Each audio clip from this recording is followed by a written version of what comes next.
Before we get started, I'm just aware that this presentation has the wrong date on it, so apologies about that, but it's very much happening now on Wednesday the 13th. As we're getting started, I'd just like to give you a little outline of what we'll be doing. So I've written here that we'll do a presentation for about 30 to 40 minutes. It's actually likely to be a lot shorter than that, probably 20 to 30 minutes. We'll cover some of the areas that you can see here on the slide.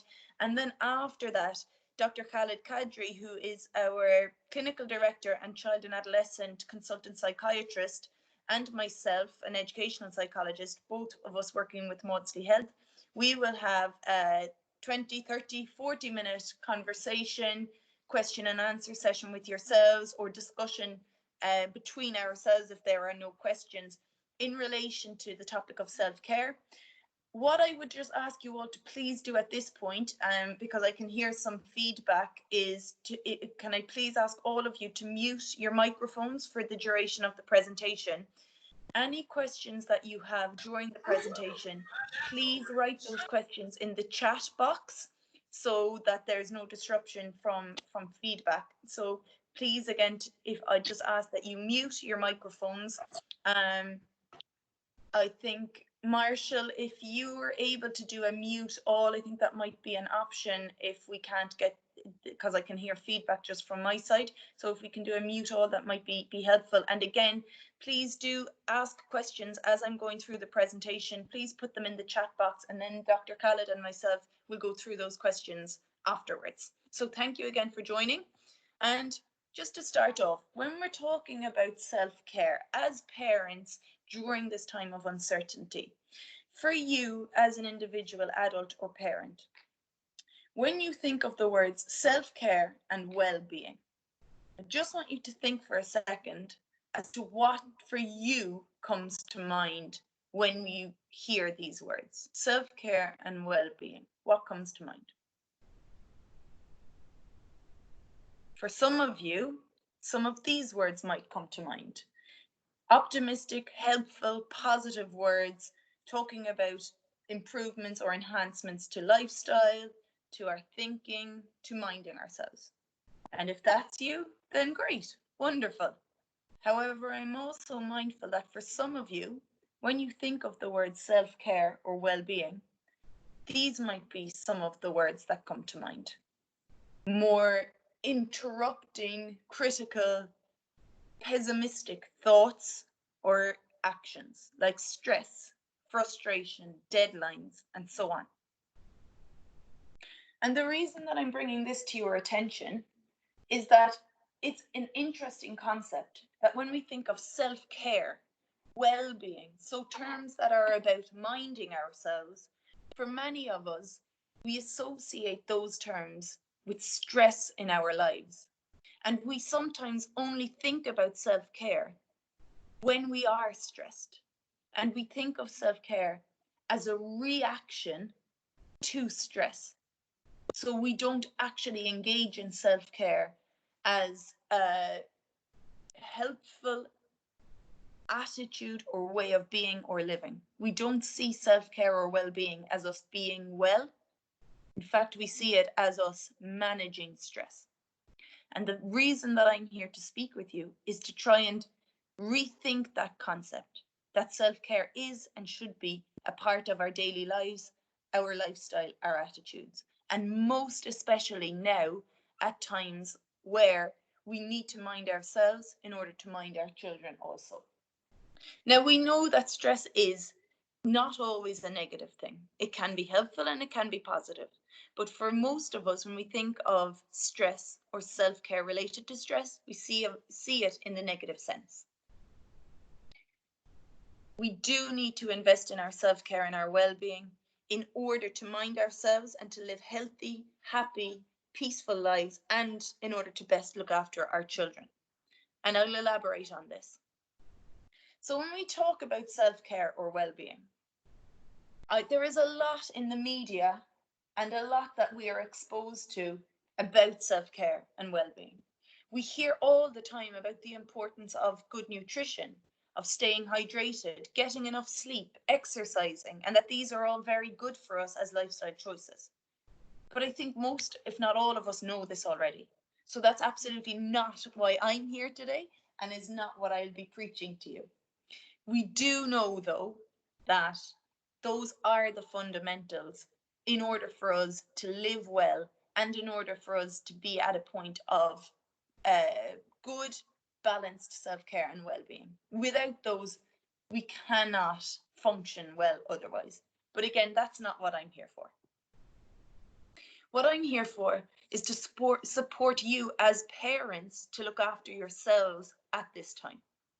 And when we look at our role as adults or as parents of children, particularly during the current pandemic, we talk about the idea of what we call being a one good adult. And what I mean by a one good adult is that every child should have at least one trusted adult in their lives, at least one adult in whom they can feel completely open and honest, at least one adult in whom they can confide and in whom they trust. So if you are that one good adult, for your child or for another child in your life, you can only be a one good adult, that confidant, that trusted person, that helper, that honest word, that listening ear for your child. You can only be that person if you are also able to care for yourself. You cannot be fully present with your child or any other child if you are not fully present with yourself. And in order to be present with yourself and to care for yourself, it is absolutely crucial that you give time to yourself to look after you so that you engage, in essence, in self care. I've put this image here because this shows or reflects the roles that we hold for ourselves and for our young people. So as you can see, when the battery is full, that's when, as adults, we have good balance in our lives, when we engage in good self-care and well-being. However, given the current circumstances, the various stressors in all of our individual lives, if we do not engage in daily self-care, our batteries and our energy levels will deplete to the point of exhaustion or burnout. And when that happens, we certainly cannot be that present or that one good adult for the children or young people in our lives. We have to take care of ourselves in order to be able to take care of our children. I cannot emphasize it enough. And when I speak about being a one good adult, a very large piece of research was recently published. That piece of research is called the My World Survey 2. And that piece of research was published in November of 2019. Within that piece of research, there were 20,000 young people and teenagers as participants. And it emerged in that research that 76% of those 20,000 young people reported that they had a special adult or a one good adult in their lives when they were in need. So those 72% that reported having a high availability from that one good adult were found in that research to be more likely to fall in the normal range for depression and anxiety. So that means they were less likely than those who didn't have a present or one good adult. They were less likely than those young people to have depression or anxiety. Those young people who had that one good adult also showed higher levels of optimism, self-esteem, body esteem, problem-solving skills, and ability to support focused coping, and had good social and personal competencies. So, in essence, what we're saying is if you can be that one good adult for your child or another child, we know that it will stand to your children. It is absolutely crucial that they have that adult, but that you have to look after yourself first before you can be that person. So in order to be that one good adult or that trusted adult, what does it involve? Well, before we ever even began to speak of the coronavirus or of staying home or social distancing, most of you as parents were engaging in all of this list of activities that I have here. Those and a whole lot more. Because it's what you do innately as a parent. You were the listener, you were the non-judger, you were the person loving your children, being the fixer, you were the organizer, the cleaner, the supporter, and so much more. And that was just in your daily parental duties. We know now, given the current pandemic, that you're not only expected to be all of those people and all of those things, but a whole lot more as well. So most of you also will have experience at this point of now also being the teacher, of being the helper, of being the friend, of being the confidant, of being the dinner maker, maybe the social outlet for your child, and so many other things. So you are expected to not only engage in your normal activities as a parent, but a whole lot more too. So that is overwhelming. And it is not surprising if many of you here are feeling overwhelmed, stressed, and unsure how to mind yourselves. It's interesting because as a clinic, we provide tips, strategies, and advice to families about how to mind themselves and each other. And we've been updating our social media sites. And all of the things we've put up there, I absolutely stand over, and I feel that they're all very helpful.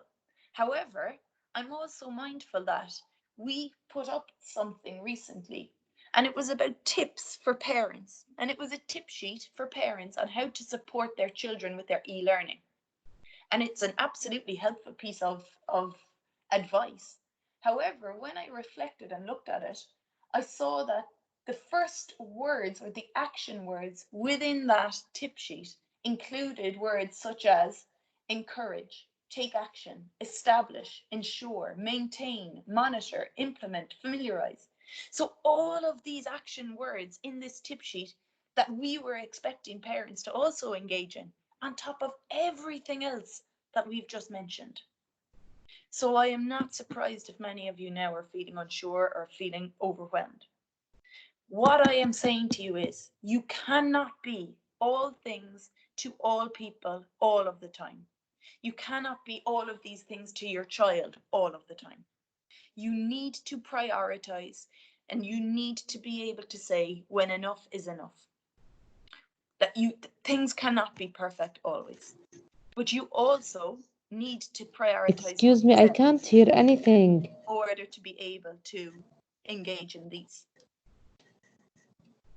So when we talk about being that one good adult, and when we talk about self-care or well-being, I'd like you to think about the idea of being well in well-being.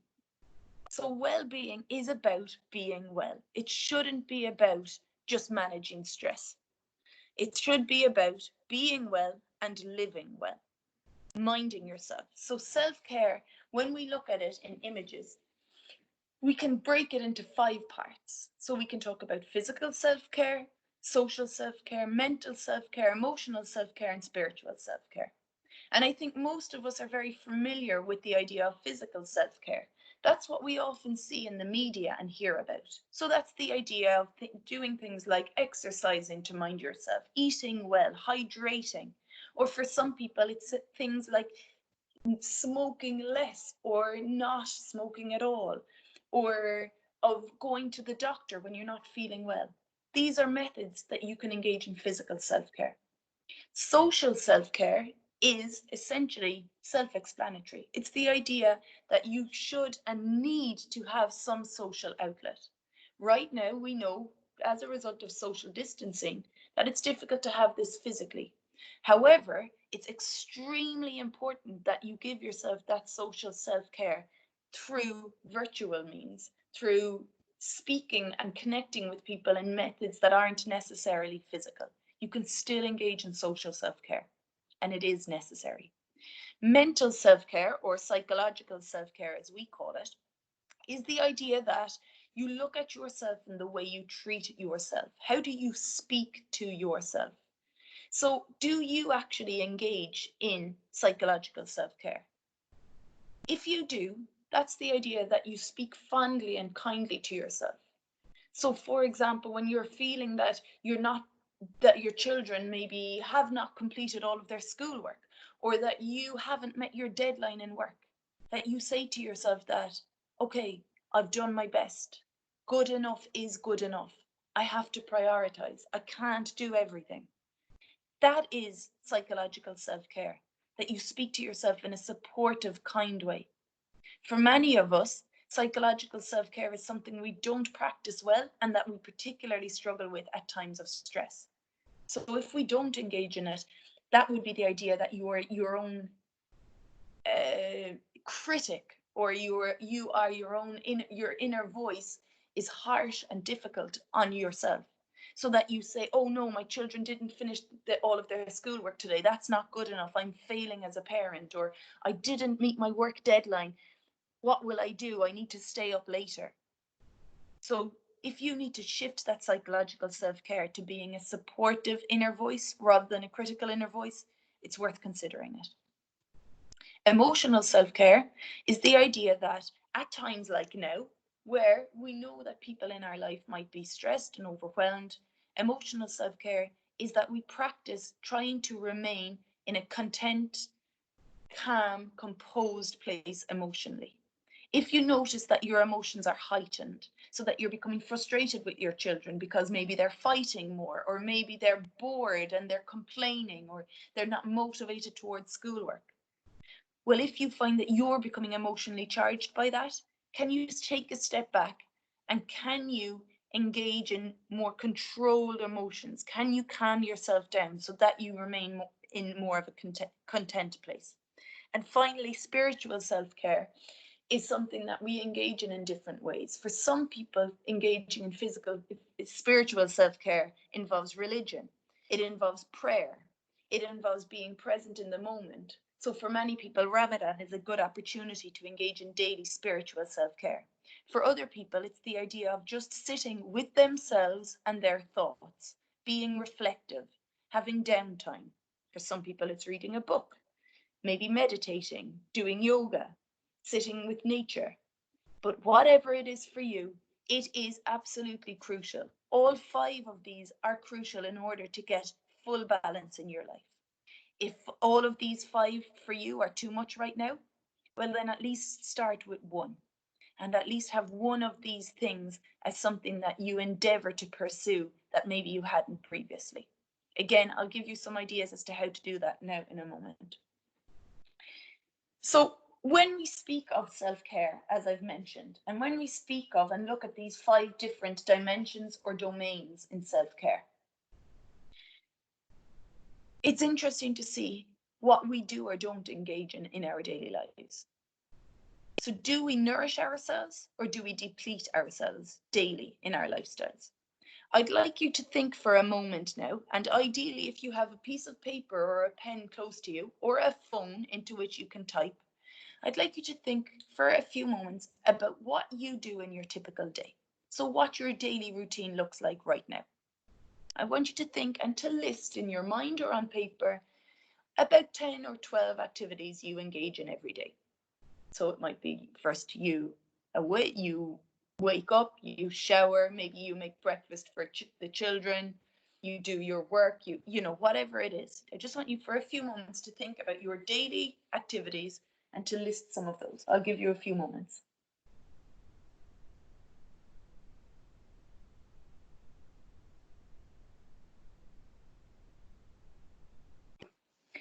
As you are doing that, and please take your time, but as you are doing that, I would like you also to think of which of these activities are nourishing or depleting. So a nourishing activity is something which you find enhances you or your sense of well-being during the day. It's essentially something that supports your self-care.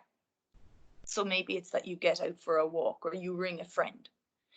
For those activities, I'd like you to put an N next to, again, if it's in writing or in your mind, an N next to those activities.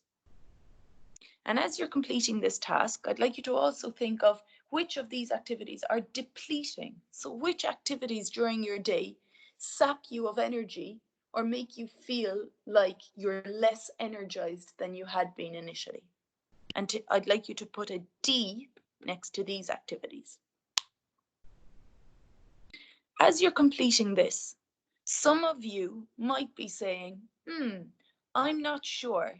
I'm not sure if this activity is depleting or nourishing. I can't really decide. That in itself is interesting if you can't decide. And if you can't, it's maybe worthwhile to think about why you can't decide. So is it that on certain days, work and deadlines in work are depleting for you? Other days, maybe work is a nourishing place for you. And if that's the case, why is that? So again, for those of you that are unsure if it's an N or a D, maybe take a moment and just consider why that might be. So I'll give you 1 or 2 more moments just to finish that.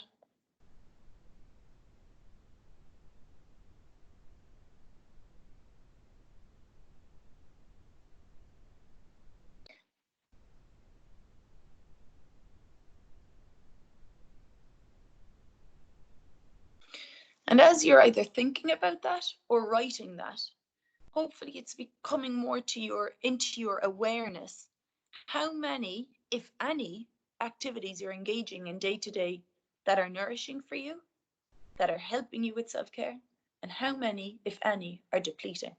It will vary from person to person, but it's an interesting concept. And as we're on that concept, with the idea of nourishment and depletion, I'd like to bring your attention to the idea of what we call an exhaustion funnel. So the exhaustion funnel is a concept that Dr. Mary Asberg from the Karolinska Institute in Stockholm that she developed. And the idea of the exhaustion funnel is that when things are going well in our lives, when we're living balanced lives, we're in a point or at a place where things are going well. Life is balanced. We engage in good and helpful self-care. So it means that we're both engaging in nourishing and depleting exercises or activities. However, as that's where we are at the top of the funnel. But as we get busier, generally as people, we prioritize what we see as the important activities. And generally, that means that the nourishing activities are seen as optional. And these are the activities that tend to be dropped. And when that happens, we start falling into a place where we might have sleep problems, aches and pains, lack of energy, and so on, until a point that we get to exhaustion or burnout. So again, as we tend to get busier, those nourishing activities tend to be seen as optional, and the depleting activities tend to be seen as important. And we tend to prioritize Me? Is it me who lost the depleting sound or everyone else? Because I can't hear anything. We tend to see the nourishing activities as optional and they get dropped.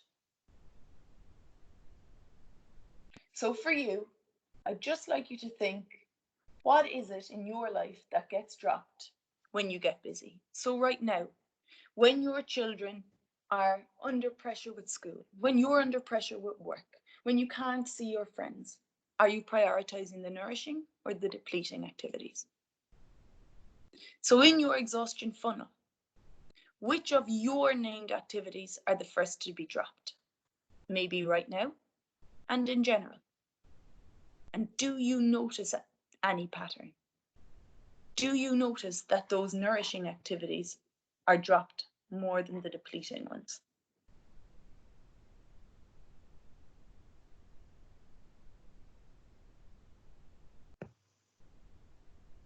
For you, do you know what your warning signs are?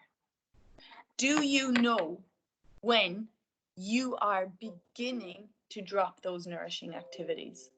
Do you know when you're beginning to engage in more and more depleting activities, fewer and fewer nourishing activities? For me, my warning signs that this is happening are very, very clear and simple.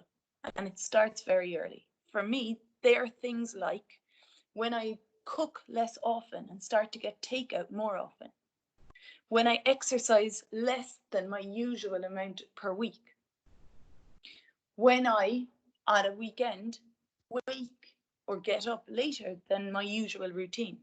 Those for me are my very early warning signs that I'm beginning to not engage in the same self-care as previously, that my exhaustion funnel is starting to filter down. For you, what are your warning signs? Have a think about this for a moment. And when you know what your warning signs are, do you know what you can do to help yourself? What I would suggest, if you don't know what to do, I would suggest that you look back or think back at the list that we discussed.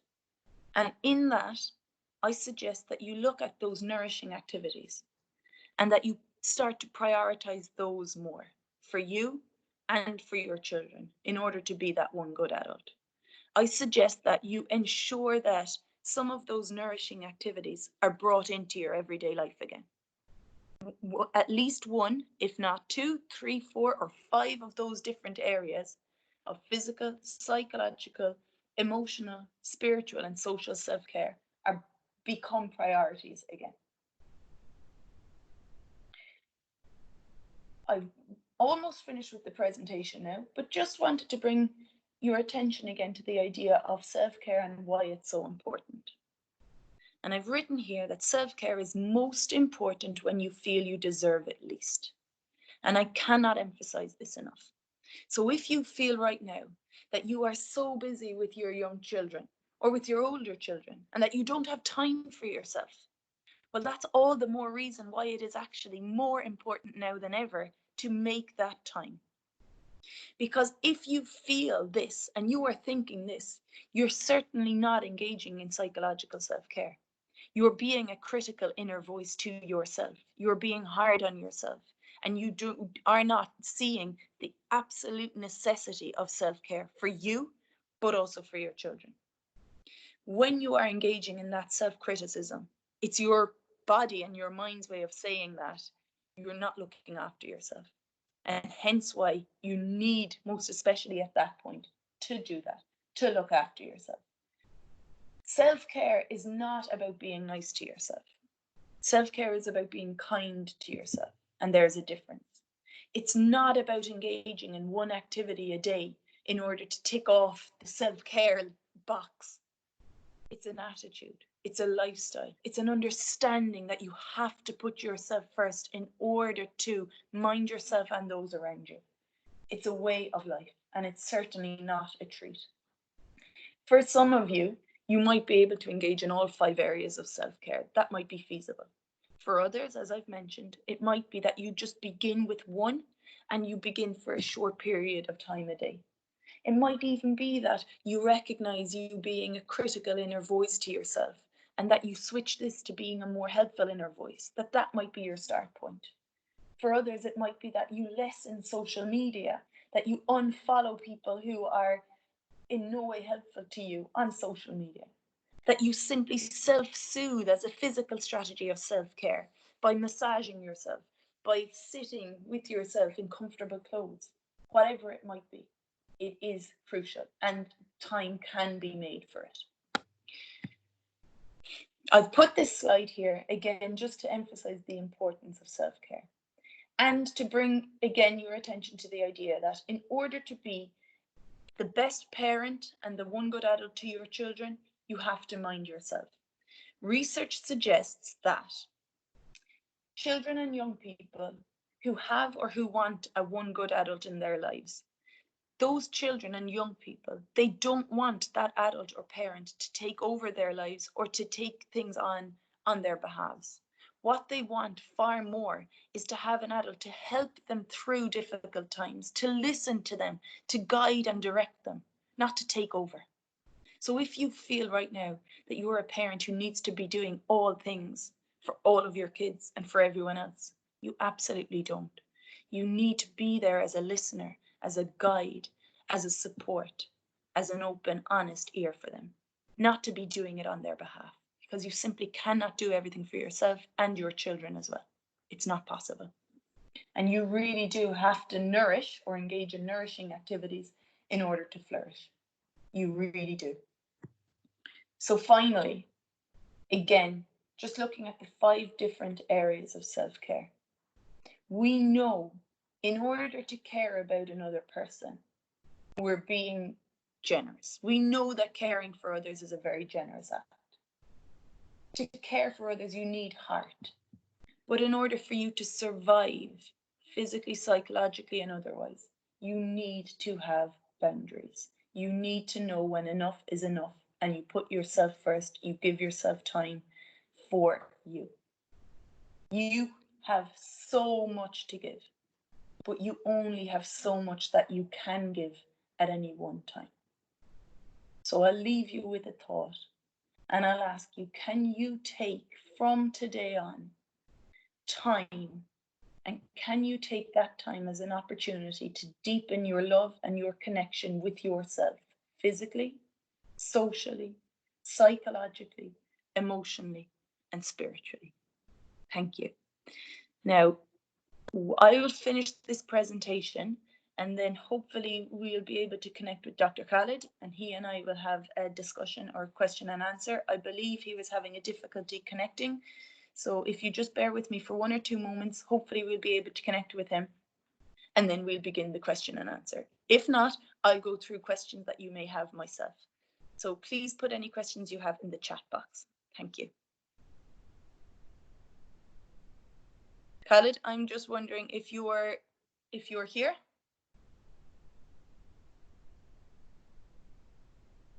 Or... Hello. Hi, Khalid. How are you?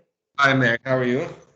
Good. I wasn't sure if we had you or not. I know there had been a connection difficulty. So I think there's been, I think there's been, I think it's a victim, you're a victim of your own success. There's been quite a number of people wanting to get in, which is just overloaded the connection for some reason. okay. Lights on, but I'm managing to get through on our sort of IT department's account. So okay, I'm just trying to get my video up here. Oh yeah, I'm here. okay. So we oh, there you are. Hello. Hello. So okay, yeah, because there have been messages coming through via social media as well of people saying that they're struggling to get in and audio being off. So I'm not really sure what the issue has been, but hopefully those who are present now will be able to make the most of this anyway. And unfortunately, those who aren't, we might be able to put it on another day for them anyway. So yes. So we apologize for anyone who wasn't able to come in yet. Yeah, absolutely. Khalid, I know you and I have spoken about this in quite some depth over the last week or two, and I know we both have our own thoughts as to, you know, different ways that we should look after ourselves and look after those around us. I suppose I just wanted to start, before we get into the individual questions that are there, I just wanted to get your thoughts on maybe some of the things I've mentioned, if there's anything there that you want to elaborate on at all before we get into questions from people. No, I mean, I think the talk you gave, or some of the advice given, doesn't just apply for, you know, for this time or anything related to social isolation or the particular time. I think, you know, a lot of the practices and advice we sometimes give is generalizable to all time, isn't it? It's, you know, it's something. So I think it's really important for people to take it on as a you know, a lifestyle thing, rather than it's a solution to a particular situation. So that's what I really wanted to say, is that, you know, it's a much broader and context than just the current situation that we're all in. Absolutely, yeah, and I totally agree with that. I think that it's maybe something that has come more into people's awareness simply at the moment, because people are, again, going back to what we were saying initially, people see self-care as almost a reaction to stress, as opposed to it being that lifestyle that you mentioned. And I think because the current times are so stressful for so many, that it is something that they kind of associate in the negative way almost. Yeah. Khalid, I was just looking at some of the questions, and I think there is one question that seems to have come up a few times, where somebody is asking about And I'm not sure exactly what the question is, so if that person wants to clarify, they're welcome to, but they've mentioned a few times about screen time for children is more online education plus entertainment. So I'm not sure if the person is asking about how they themselves look after themselves when their children are engaging in screen time, or if they're talking about self-care for their kids and screen time as being their children's time off. I don't know if you want to take that. Well, I think from if I may, and if I get this wrong, then the person can correct me. I think some of the concerns that we've had, certainly from families that I've seen or been in contact with in the clinic, is that there was always this talk about limiting screen time for X amount of time, whether it's 2 hours a day or, you know, according to the age of the children. But now this notion that children and young people are glued to the screen for both their education and also their sort of fun screen time. And that in itself isn't a healthy thing. You know, if it's this notion of moving to e-learning or homeschooling, and if everything is going to be delivered on screens, then you're going to have the children be glued to the screens for 6 or 7 hours a day to do their schoolwork and their playtime. And it was, I'm not sure what the question was, but I guess it's to be mindful of that, and if there's any advice on how we can break that up, or is there a way around it, I guess, is my interpretation of the question. Yeah.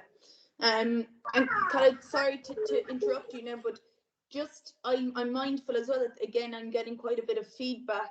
So just to reiterate, please, if there are people who still have their microphones on, if you could please mute them, that would be really helpful, because it's difficult to hear each other when we can hear other mics in the background. And again, please feel free to ask questions and to send questions through the chat. We'd be very happy to discuss them and to have a chat.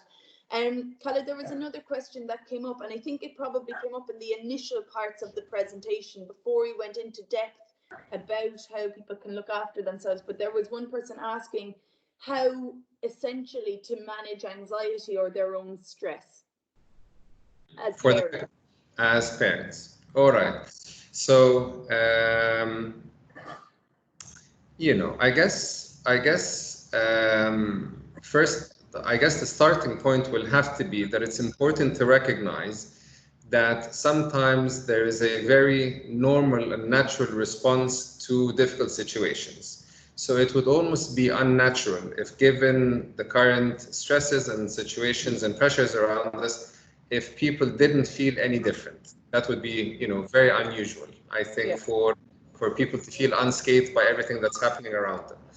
It then becomes, so that's the recognition, you know, that's very important to recognize that during tough times, it's very natural for people to react to these tough times. Now, the second question becomes what we're feeling, the stress or the emotional difficulties that we're feeling, is it getting in the way of day-to-day things, or do we have the skills and the abilities to be able to manage them?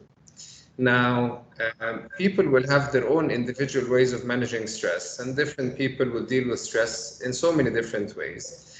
I guess from our end, there are some ways that we think are adaptive ways of coping with stress, and some ways that we would think of as maladaptive. So adaptive ways of coping with stress would include everything that you mentioned in your presentation. It would include things like sports, healthy eating, quality time with loved ones, good sleep pattern, doing fun, creative things, a whole bunch of things that we would all know. Now, things that we would think of as maladaptive would be, for example, if if people drink or use alcohol excessively, if people use food excessively, if people are sort of avoiding taking on things. So all of those might on some level reduce stress, but we would think of those as maladaptive coping mechanisms or strategies, because essentially they don't help us deal with the stress. They sort of put a dampener on it. Yeah, and I think that's a nice way of putting it, that they put a dampener on it, that, you know, in the short term, they might seem as though they're mechanisms for coping, but that actually over time they're harming us and they're not helping us to actually overcome the difficulty. I think that's a really, really helpful and valid point.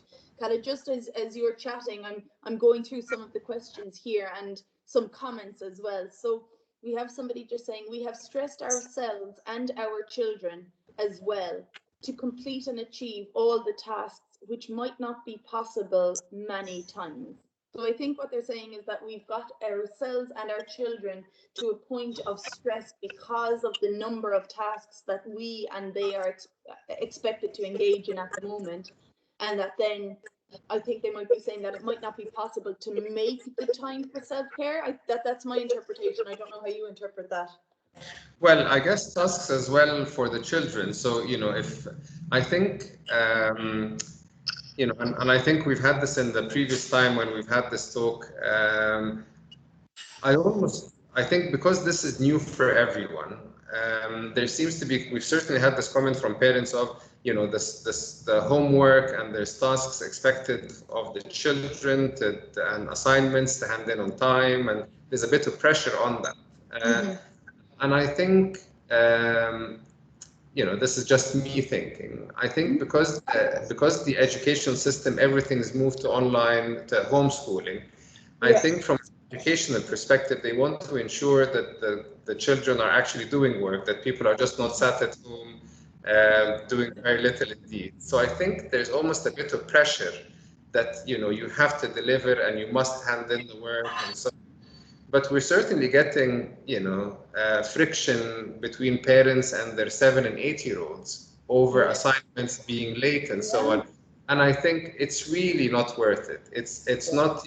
So I can understand the pressure and the tension from the educational side, but equally, as parents who are already stressed and children who are already stressed, I think we need to be able to just be measured in our approach to the assignments and the tasks and everything that's being asked of us as parents and children.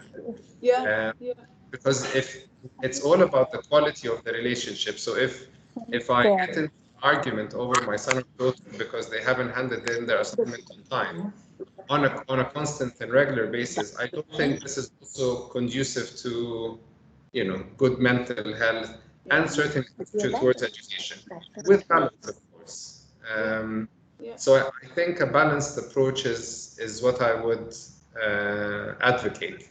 Yeah, great. Thank you. And Khaled, again, if those of you who are still present with us, if you wouldn't mind, please just muting your microphones, because again, I think there's quite a bit of feedback. So just any of you who still have your microphones on, if you please wouldn't mind muting them, that would be really very much appreciated. So Mary, there's another question I think that's come about, or the same question I think, about children spending too much time on the in front of the screens. Okay. And I guess part of it is almost this unavoidable. Well, I suspect it's because, and we've certainly had this before the restrictions and the COVID, is that when schoolwork is predominantly internet-based or computer-based, then the children will be in front of the screen for hours on end, and it's all often a mixture between, they'll do a bit of work, but then they'll get distracted by YouTube, and then they'll do a bit of work, and then something will pop up in a chat box and so on. So it ends up being a fusion of work and social together, and they're on the computer essentially for 6 or 7 or 8 hours on end. And I think the question is, is there any practical advice of what can be done to almost take those two things apart? Of course, it'll depend on the age of the child or the adolescent, but I wondered from your end if there's any advice on that we can give parents on how to manage that bit of work being internet or computer based, and separating that. And I think there are actually quite a few parts to what you're saying there. I think just to look at, first of all, when school is tech based or screen based, and then trying to kind of dissociate or distinguish that from games on screens. in an ideal scenario, and I know that it's not always feasible, but in an ideal scenario, you would have two devices, one of which is for educational purposes, the other of which is for social purposes. That's not always possible by any means, and I'm very aware of that. So where it's not feasible, I think it's about trying to explain and be very explicit around times. So between, 9 and 11 or 9 and 12 is school-based time, and if there are opportunities to put blocks on YouTube, on the game apps and so on, great, so that the screens are used specifically for educational purposes. And then after that time frame has completed, or it's finished, well, then that might be their break time or their downtime. I think as well, where it comes to people spending, hours on end on screens, again, it's down to consistent parenting and being very consistent in terms of setting those limits. So where 1 hour means 1 hour, it really does need to mean 1 hour, and not if your child pushes you hard enough that it actually means 2 hours. Because if you start going into that routine or pattern, very quickly it will go from 1 hour of iPad time to 3 or 4 hours. And a child will learn. Children are, I feel often we don't give children the credit that they're due. Children learn and will relearn that if they can get around you and if they can get their way, they will do that again, and they will try again, and they will do it if you continue to give in. So it's about setting those limits, and if you set those limits verbally, great. If you need to have a visual reminder of what those limits are, and that you simply point to 1 hour of iPad time between 3 and 4 p.m., if that's what's helpful for you or your child, fine, well, maybe that's it. I don't know if that answers the question that you're kind of asking.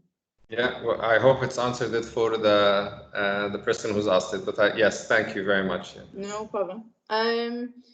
So another question has come in, Khaled, saying, when the school year will become normal, is it possible from next academic year? So I think they're asking, when will the school year go back to normal? I think that's my interpretation of that question. Yeah, I mean, I guess every individual school will have its own. I'm sure the school will be in contact with parents. We've only, we've heard what most parents will have heard. So some schools are saying they're going to end mid-June. Some are saying mid-July. I think we've kind of heard provisionally that there is possible considerations of this e-learning or school-based learning to continue for the first semester of next year. But I wouldn't personally, if anything showed us in the last couple of weeks is that information changes quite rapidly. Mm-hmm. So, and then trying to make very solid plans with uncertain information can only add to stress. So I would almost argue that people need to hold, where possible, and I appreciate it's not often easy, flexible plans for the first semester of next year. Personally, the way I approach things is I will plan for the worst possible outcome, and then I don't know if that's a good thing or a bad thing, but you almost plan for the worst possible outcome, so it only gets better. Yes. So that the only way is up. But if I keep up, high hopes of things going back to normal and they don't, then it's another disappointment. Yeah. So but this is just how this is how I mitigate against my uncertainty. I will go for the lowest common denominator, put things in place for that. And if anything is better than that, then it's a plus. Yeah. And I think just to even kind of take a slightly different angle on that same point, Khaled, where the person had asked about schools going back to normal, I think what you're saying is so true and valid that nobody has the answer at this point. But what I think, just based on my interactions with people so far, for me, what is going to be absolutely crucial when schools do go back is that there will need, I feel, and I don't know your thoughts on this, to have a very strong emphasis, more so than even previously, on the well-being of our children and on that physical, social connection that they have lost out on so much recently. Because even though kids, we know, are very resilient creatures and animals, it is still going to be a readjustment, having not been in school for the last number of months. So really emphasizing and re-establishing those connections, and really emphasizing the importance of exploratory play, free play, opportunities to interact in a physical manner with each other, I think is going to be really, really key, regardless of if they're 4 or 14. Yeah. I mean, if I had a say in the educational sort of world, I would probably open up the schools for the first week and have it a social, almost a soft comeback or a soft opening, if you will, for a week or so. I think to have to not gone for school for almost more than 6 months and then be expected on day one of school to be there in school uniform and your school bag sitting in for geography. I don't think is going to be the best way of doing it. So I would almost bring back for a soft, almost a soft opening or a social for a couple of days. Yeah, I also have a particular group in mind who I think have been impacted most, well, in my opinion, but it's the graduators of this year. So people who are graduating to go to uni, people who might have missed out on their graduation prom, their end of year party, the graduation ceremony, and so on. And again, if I was in education, I would make a very conscious effort to have that class of that particular year back in school for a gathering or a celebration of some sort. Those are just some of the thoughts that have come, certainly when talking to young people who are moving and transitioning onto university, having missed out on that, which is a significant milestone in anyone's life, going from school to uni. Yeah, you took the words out of my mouth, and I think that's a particularly it's a significant event. But even for younger children transitioning from primary on to secondary school, or even from preschool to primary school, those are also big points of transition in young people's lives. And for some, they can go with that easily and fluidly. For others, it's extremely overwhelming. So as you say, having the opportunity to maybe check back and then ease themselves into that, even if it is in September, I would agree wholeheartedly with that. Yeah, I think it's a very good point. I'm just checking now, Khaled. We have just a few more minutes, but there are a few more questions coming through, which is great, and thank you all for the questions. Somebody has said the conflict and frustration has arisen many times between children and I, because I'm not able to explain things as well as their teacher can. Because of course I'm not a teacher, and teachers can only be in live class for a limited time. All this adds to stress for children and me both. I leave that one to you, Mary. Well, I think, again, what can you say? It's a very real thing. And I suppose all you can really say is that this stress that you and your kids are both feeling is absolutely normal. And you can be sure that the majority of families and parents are feeling the same thing. And again, a point that I am forever emphasizing, and I know you're the same, Khaled, is the importance of being honest and transparent with your children is crucial. So just saying to them and acknowledging that you might not have the same level of either knowledge on a particular topic or the same method of communicating as their teacher does, and having that chat with them in advance of what you can expect as being a frustrating lesson, or in advance of you noticing that emotional heightening or dysregulation, that you would just sit with them maybe at the beginning of the morning and say, okay, before we start going through our lessons today, can I just emphasize that I will do my best as your mother or your father, but I'm not your teacher. I might not have all the answers, and the way I explain it might be different to how your teacher would. I'm going to try my best. Can you also be patient with me? And to have that conversation initially, I think, is important when the child or children are calm. Trying to have that conversation when they're frustrated or annoyed or upset, that's when it's too late. They're not going to hear what you say, even if they're trying to listen. And I think the other thing in relation to that is, it's about you as well as a parent recognizing if you see or notice a shift in your child's emotion, if you see that they're becoming tense or becoming frustrated, and before it gets to a head, that you support them in naming that, and then that you support them in trying to bring them back down. Because when it gets to the point of having that argument or them, you know, storming off again, that's when it's too late. There's no point in trying to have the discussion then or trying to explain that you're not the teacher at that point. Their emotions are heightened at that stage. Yeah, but it is hard. I mean, certainly we've seen if you're a working parent and, you know, there's 2 working parents at home and you have 3 children in 3 different age groups, so an adolescent, you know, then it becomes incredibly hard to shift between those schedules and those timetables whilst keeping your own, you know, your own work.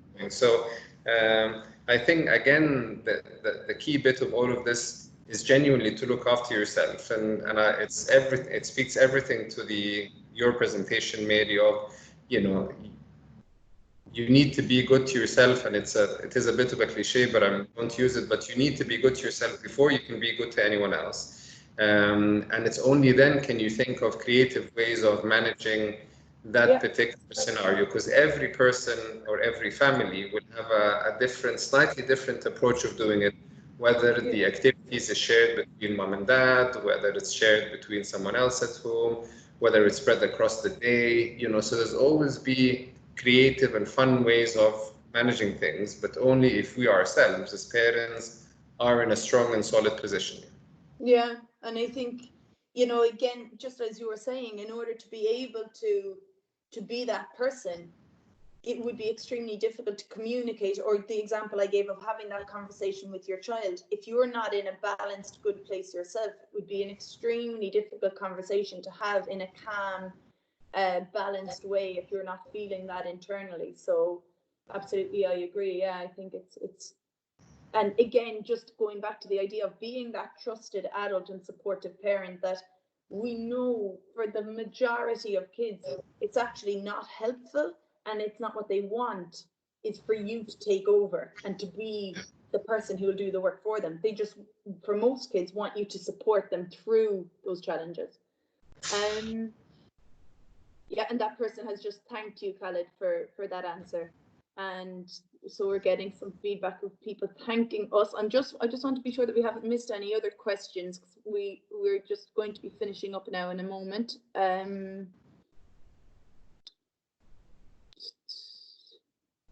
No, I don't. I think that all the questions have come through. If there are any last questions, we would appreciate if you just send them in now, because we just have 1 more minute. But if not, I think we will be okay to finish up now. I'm just keeping an eye here. There are no more questions coming through on the chat at this point. Oh, there's one now, just as I say it.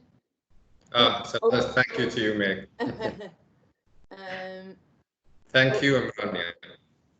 Yeah, no, we're just getting lots of feedback, thankfully, from everybody. So thank you all for your lovely feedback. And for those of you who have contributed via the chat, thank you for the questions and the comments. They're really relevant and they're very, very pertinent at this time. And for those of you who listened and maybe didn't want to contribute, that's absolutely fine. And thank you for being present with us. We are going to, Khaled, unless you have anything else to say, I might just share information about the next webinars. Yeah, I'm mindful that there was a lot of people who tried to join. I've been told there was something like 18 people trying to join, and for some reason the link wasn't supporting. So I don't know if we might be doing, I know we have a whole number of different webinars to give. It might be that we might be able to give this one again, but we can have a think about it. Yeah, great. And just for those of you who are still here, we're planning, as you know, again, we can do this webinar, this workshop again, and we might look at doing it on another platform if needs be. But the next set of webinars that we're planning to host will be next week. So next Monday, I believe it's from 12 p.m. until 1 p.m. Dr. Ola Ahmed and myself will be presenting a presentation, then a Q&A similar to what Dr. Khaled and myself are doing now, and it will be in the area of additional needs or children of determination and parents, essentially around parents supporting those children from home at this time. It was a topic that we got quite a bit of feedback on from teachers and parents that they were seeking input into. So that will be our next webinar next Monday. It's due to be on Microsoft Teams. The poster for that is on our, no, it's not on our Instagram page yet. It will be on our Instagram page, our Facebook page, and our Twitter page, as well as the website by later this afternoon or tomorrow morning at latest. And if any of you have got the information about today through your schools also have the information on that next webinar at this stage. So hopefully they can share it with you.